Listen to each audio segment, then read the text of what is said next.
SFI സമ്മേളനം സ്കൂളിന് അവധി നൽകിയത് വിവാദമാകുന്നു. കോഴിക്കോട് വെച്ച് നടന്ന SFI അഖിലേന്ത്യാ സമ്മേളനത്തിൽ കോഴിക്കോട് മെഡിക്കൽ കോളേജ് ക്യാമ്പസ് ഹൈസ്കൂളിന് അവധി നൽകിയതിനെതിരെ പ്രതിഷേധം ശക്തമാക്കുകയാണ്. ഒരു വിദ്യാർത്ഥി സംഘടനയുടെ സമ്മേളനത്തിന്റെ പേരിൽ സ്കൂളിന് അവധി നൽകുന്നത് ചരിത്രത്തിൽ ആദ്യമാണ്. ഇത് ശരിയായ കീഴ്വഴക്കമല്ലെന്നാണ് പൊതുവെ ഉയരുന്ന വിമർശനം. SFIയുടെ സമ്മേളനത്തിന്റെ ഭാഗമായി സ്കൂൾ ഹെഡ് മാസ്റ്റർ ടി സുനിലാണ് അവധി നൽകിയത്. നേതാക്കൾ ആവശ്യപ്പെട്ട പ്രകാരമാണ് അവധി നൽകിയതെന്നാണ് സുനിൽ പറയുന്നത്. സ്കൂളിന് പൂർണ്ണമായും അവധി നൽകിയില്ലെന്നും അദ്ദേഹം പറയുന്നു. രാവിലെ SFI പ്രവർത്തകർ വന്നെന്നും അവരുടെ സമ്മേളനത്തിൽ പങ്കെടുക്കാൻ കുട്ടികളെ വിടണമെന്ന് ആവശ്യപ്പെടുകയായിരുന്നുവെന്നാണ് സുനിൽ പറയുന്നത്.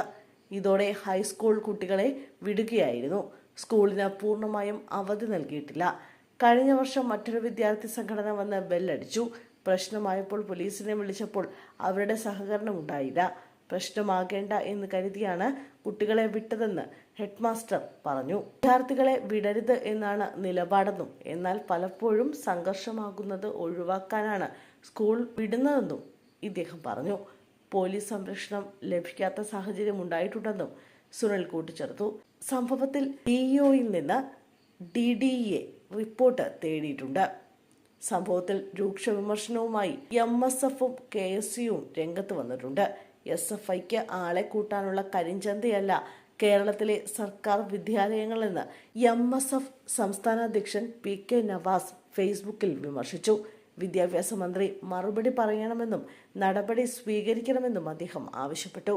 രക്ഷിതാക്കൾ അറിയാതെ ബിരിയാണി വാങ്ങിത്തരാമെന്ന് പറഞ്ഞാണ് മുമ്പ് SFI പാലക്കാട്ടെ വിദ്യാർത്ഥികളെ ചാക്കിട്ട് സമ്മേളനത്തിന് കൊണ്ടുപോയിരുന്നത്.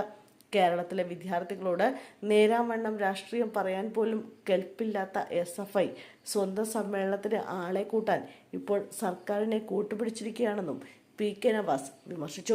ഹൈസ്കൂളിന് അവധി നൽകിയ നടപടി പ്രതിഷേധാർഹമാണെന്ന് KSU സംസ്ഥാന പ്രസിഡന്റ് അലോഷ്യസ് ഹെവിയറും പ്രതികരിച്ചു. വിദ്യാർത്ഥി സംഘടനകൾ വിവിധ വിദ്യാർത്ഥി വിഷയങ്ങളിൽ നടത്തുന്ന പഠിപ്പുമുടക്കിന്റെ ഭാഗമായി സ്കൂൾ അധികാരികൾക്ക് കത്ത് നൽകാറുണ്ട്. എന്നാൽ അതുപോലെയല്ല ഒരു വിദ്യാർത്ഥി സംഘടനയുടെ രാഷ്ട്രീയ സമ്മേളനത്തിൽ പരിപാടിയിൽ പങ്കെടുക്കാൻ അനുമതി നൽകിയതെന്നും അലോഷ്യസ് ഹെവിയർ പറഞ്ഞു.